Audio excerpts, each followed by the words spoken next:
एबे आंचलिक पाणीपाग विज्ञान केन्द्र पक्षर पाणीपाग को नहीं एक बड़ खबर सामना को आसी। सूचना अनुजाई पुणी बढ़ राज्य में शीत 2 सप्ताह जाए निस्तार नहीं।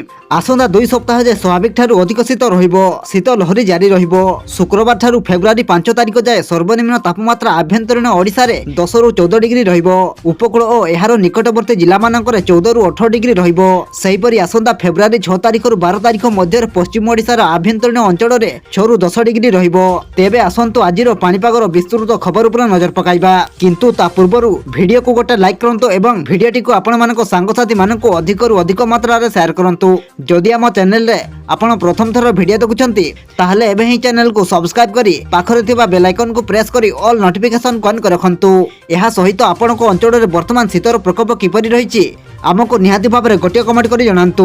पाणीपाग विभाग पक्षर प्रकाशित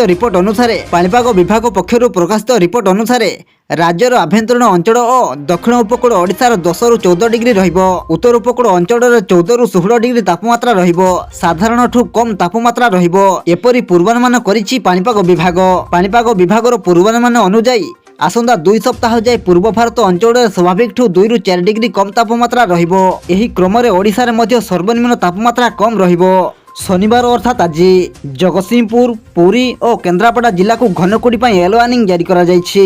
बालेश्वर भद्रक जाजपुर कटक गंजाम गजपति मयूरभंज केन्दुझर कंधमाल ढेंकानाल खोर्धा जिलार गोटे किंबा 2टी स्थान रे कुहुड़ी देखा मिलिबो।